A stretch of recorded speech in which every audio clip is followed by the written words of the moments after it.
Banking और financial service sector की companies को एनालाइज करने के लिए बहुत जरूरी है कि आपको पता हो नेट इंटरेस्ट मार्जिन क्या होता है। नेट इंटरेस्ट मार्जिन एक ऐसा पैरामीटर है जो आपको बता सकता है कि उस कंपनी में या उस बैंक में कितनी कैपेबिलिटी है कि वो कितनी अच्छी तरीके से अपनी कॉस्ट को और अपनी इनकम को मैनेज किए हुए है, क्योंकि मैनेजमेंट बहुत जरूरी है बिजनेस के केस में, और ये मैनेजमेंट आपको आपके बिजनेस को सही डायरेक्शन दे सकता है। तो नेट इंटरेस्ट मार्जिन एक बहुत इंपॉर्टेंट टॉपिक है जिसके बारे में आज हम डिस्कस करने वाले हैं, जिससे आप पहचान पाएंगे सही बैंक कौन सी है जिसमें आपको इन्वेस्टमेंट करना चाहिए। नमस्कार दोस्तों, मैं प्रवीण दुबे आप सभी का स्वागत करता हूं हमारी इस फंडामेंटल एनालिसिस की सीरीज में, जिसमें आज हम बात कर रहे हैं बैंकिंग को एनालाइज करने के लिए बहुत important parameter NIM, net interest margin. तो जनरली NIM होता क्या है उसको सबसे पहले समझ लेते हैं। तो नेट इंटरेस्ट मार्जिन मींस वो मार्जिन जो कोई भी बैंक अपने इंटरेस्ट में से बचा पा रही है। फॉर एग्जांपल किसी बैंक ने 1000 रुपीज का लोन प्रोवाइड किया। अब 1000 रुपीज के लोन प्रोवाइड करने में उसकी कुछ कॉस्ट लगी होगी जो हम पढ़े हैं, कॉस्ट ऑफ लायबिलिटी। तो कॉस्ट ऑफ लायबिलिटीज हम पढ़ चुके हैं हमारे प्रीवियस लेक्चर में। अगर वो आपने अभी तक नहीं देखा है तो डिस्क्रिप्शन में लिंक है, हमारा प्रीवियस वीडियो उसी पे था, आप उसको एक बार जरूर देखें ताकि आपको कॉस्ट ऑफ लायबिलिटी बहुत अच्छी तरीके से समझ में आ जाएगा।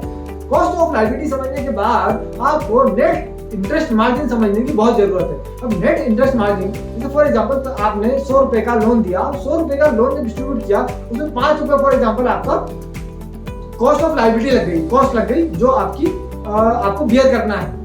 अब आपने उस पे इंटरेस्ट ले रहे हैं, फॉर एग्जांपल आप उस पे इंटरेस्ट ले रहे हैं 10% का, तो 10 रुपए आपके पास कमाई होकर आएगी उस 100 रुपए पे। अब 100 रुपए पे अगर आप 10 रुपए कमा रहे हो और उसमें 5 रुपए आपकी कॉस्ट लग गई, तो आपका जो मार्जिन बचा वो बचा ओनली 5%। तो इस अमाउंट को बोलेंगे नेट इंटरेस्ट मार्जिन। तो आप जितना कस्टमर से या अपने क्लाइंट से जो इंटरेस्ट इनकम की एक्सपेक्टेशन रख रहे हैं, उस एवरेज जो आपका इंटरेस्ट इनकम है, उस एवरेज इंटरेस्ट इनकम में से जब हम माइनस कर देते हैं हमारी कॉस्ट ऑफ लायबिलिटी को, तो हमारे पास जो डिफरेंस बचता है उसको हम बोलते हैं नेट इंटरेस्ट मार्जिन। तो हमेशा ध्यान रखें आपका नेट इंटरेस्ट मार्जिन आपकी कॉस्ट ऑफ लायबिलिटी से ज्यादा हो तो बहुत अच्छी बात है, और कॉस्ट ऑफ लायबिलिटी से कम होगा तो बहुत बेकार बात है। तो हमेशा एक चीज का जरूर ध्यान रखें कि ये जो आपका नेट इंटरेस्ट मार्जिन है ये मिनिमम 3% तो होना चाहिए, 3% से कम बिल्कुल ना हो। जरूर ध्यान रखिएगा 3% से ऊपर हो, 4%, 5%, 6%, जितना ज्यादा होगा उतना ज्यादा अच्छा है, क्योंकि आपकी कॉस्ट ऑफ लायबिलिटीज के बाद भी आपके पास कुछ अमाउंट NPA के रूप में आ जाता है। तो NPA को अगर कॉस्ट ऑफ लायबिलिटी में ऐड कर दिया जाएगा तो आपका जो नेट इंटरेस्ट मार्जिन है वो और कम बचेगा। इसलिए हमेशा ध्यान रखें नेट इंटरेस्ट मार्जिन जितना ज्यादा अच्छा होगा उतना ही सेफ होगा आपका बैंक आपके इन्वेस्टमेंट करने के लिए। तो इस तरीके से आप जज कर सकते हैं कौन सी बैंक में आपको इन्वेस्टमेंट करना चाहिए।